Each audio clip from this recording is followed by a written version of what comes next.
Hello everyone. इस video में हम पढ़ेंगे angle of friction. Angle of friction क्या होता है, कोफिशिएंट ऑफ फ्रिक्शन और एंगल ऑफ फ्रिक्शन में क्या रिलेशन है, और एक और टॉपिक पढ़ेंगे जिसमें पढ़ेंगे कि pull is easier than push. तो किसी ऑब्जेक्ट को खींचना उसको धक्का देने से ज़्यादा आसान होता है। Pull is easier than push. तो पहला है कि एंगल ऑफ फ्रिक्शन क्या होता है। तो एंगल ऑफ फ्रिक्शन के लिए एक कंडीशन देखते हैं। माना ये एक सरफेस है, इस सरफेस पे एक ऑब्जेक्ट रखा है जिसका मास m है। अब इसमें कुछ फोर्सेस लगेंगे। एक इसका वेट लग गया mg नीचे की डायरेक्शन में, और एक नॉर्मल रिएक्शन लगा ऊपर की डायरेक्शन में। ये दोनों एक दूसरे को बैलेंस किए हुए। अब क्या करा, इसमें इस डायरेक्शन पे एक फोर्स लगाया, अप्लाइड फोर्स इस डायरेक्शन में लगाया, और बॉडी मूव करने लगी। तो बॉडी मूव करने लग गई तो इसका इस डायरेक्शन में मूव करने लगी या नहीं करने लगी, इस डायरेक्शन में उस पर एक फ्रिक्शनल फोर्स लगेगा, ये F है, ये इसका फ्रिक्शनल फोर्स है। तो ये कंडीशन है।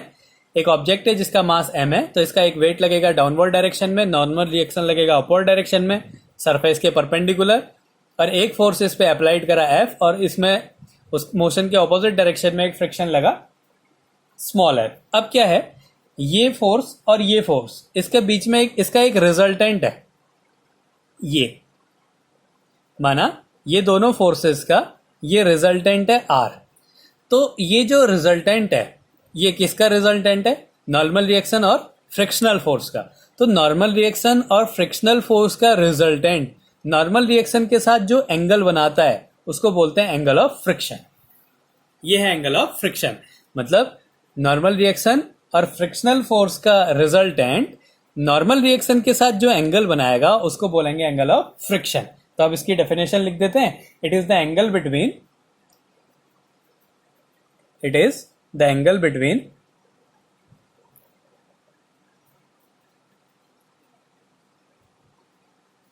Normal reaction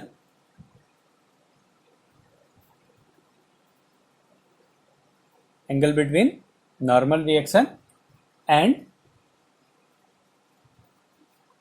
resultant of normal reaction and frictional force. Normal reaction and frictional force.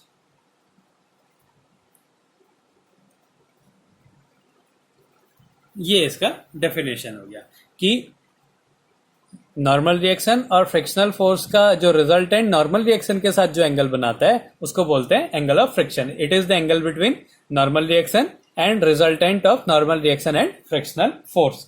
अब यहां से अगर हम ज्योमेट्री से या टिग्नोमेट्री से देखें तो ये वाली जो लेंथ है ये f है, ये वेक्टर क्वांटिटी है। तो जो एरो होता है वो उसका मैग्नीट्यूड रिप्रेजेंट करता है। तो ये वाली जो लेंथ है f है, तो ये वाली भी लेंथ जो है वो f होगी, ये वाली लेंथ f होगी।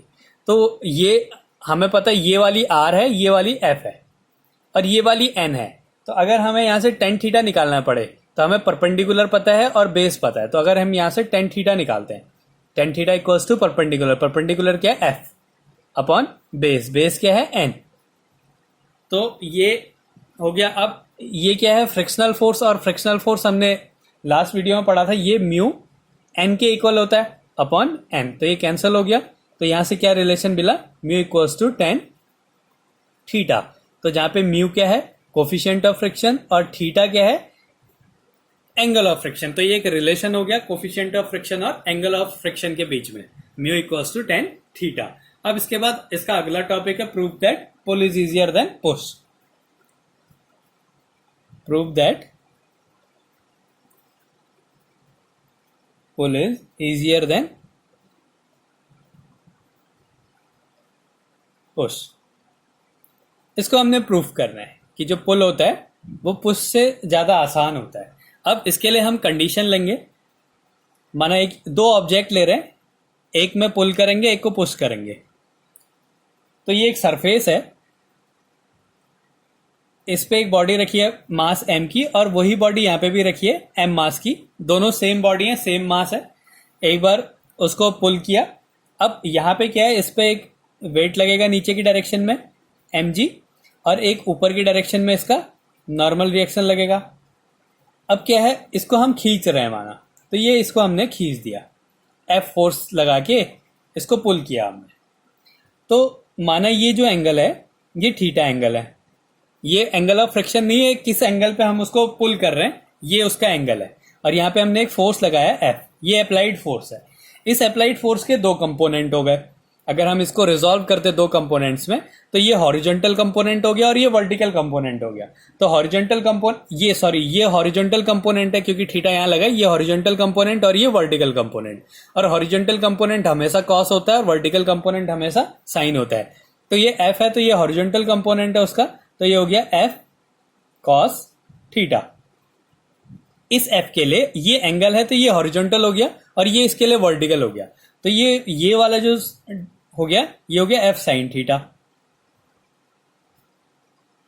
इस फोर्स को हमने दो कंपोनेंट्स में रिजॉल्व कर दिया।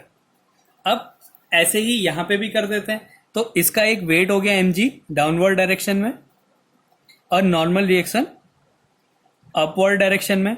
अब हमने क्या करा, इसको खींच दिया, इसको पुश करा नीचे की डायरेक्शन में, मतलब ऐसे। तो ये फोर्स हो गया इस पे, ये अप्लाइड फोर्स है और इसकी डायरेक्शन ये है। अब माना ये एंगल जो है ये थीटा एंगल बना रहा है, सेम एंगल पे, जिस एंगल पे पुल कर रहे हैं उसी एंगल पे पुश करा हमने। तो अब क्या होगा, फिर इसके दो कंपोनेंट हो जाएंगे। ये एफ का ये हॉरिजॉन्टल कंपोनेंट है एफ कॉस थीटा, और ये इसका वर्टिकल कंपोनेंट हो जाएगा एफ साइन थीटा। ये इस डायरेक्शन को ले रहे हैं तो ये यहां से एंगल से कंफ्यूज नहीं होना है, ये डायरेक्शन है फोर्स की। तो इस डायरेक्शन पे जो फोर्स लग रहा है वो एफ साइन थीटा लग रहा है और नीचे की डायरेक्शन पे जो फोर्स है वो एफ कॉस थीटा है। ऐसे ही यहाँ पे इस डायरेक्शन में जो फोर्स लग रहा है वो एफ साइन थीटा लग रहा है और ऊपर की डायरेक्शन में जो फोर्स लग रहा है वो एफ कॉस थीटा है। ये सिर्फ एक डायरेक्शन बता रहा है कि किस डायरेक्शन पे लग रहा है। ये एंगल ये थीटा है तो यहाँ पे होना चाहिए था एफ साइन थीटा, तो ये भी वही डायरेक्शन है, तो इसको यहां ना बना के मैं यहां बना दे रहा हूं। तो ये हो गया एफ साइन थीटा, इसका हॉरिजॉन्टल कंपोनेंट हो गया। अब हमने ये प्रूफ करना है कि जो पुल होता है वो पुश से आसान होता है।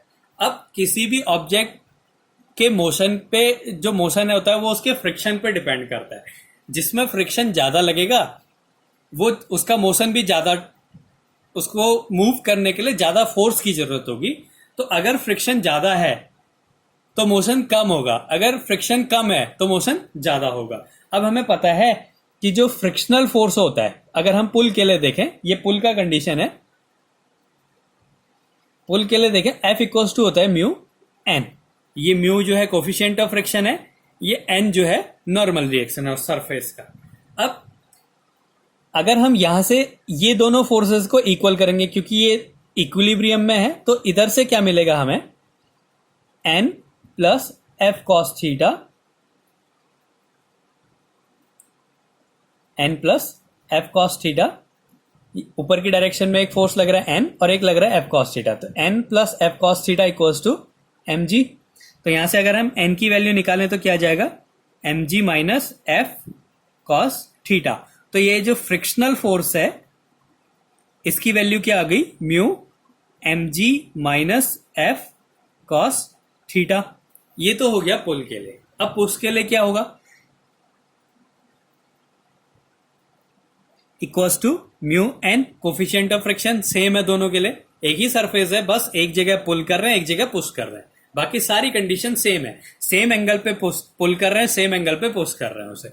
अब यहां पे क्या हो जाएगा, इनको अगर इक्वल करें, ये दोनों एक दूसरे को बैलेंस करे हुए हैं, ये दोनों एक दूसरे को बैलेंस कर रहे हैं, तो अब हम ये ले रहे हैं क्योंकि हमें फोर्स में जो फ्रिक्शनल फोर्स है इसमें नॉर्मल रिएक्शन चाहिए हो रहा है, इसलिए हम इधर से नॉर्मल रिएक्शन की वैल्यू फाइंड कर रहे हैं। ऐसे ही यहां पे भी क्या मिलेगा, एन इक्वल्स टू नीचे की डायरेक्शन में कौन कौन से फोर्स लग रहे हैं, एम जी और एफ कॉस थीटा। तो ये हो गया M G plus F cos theta.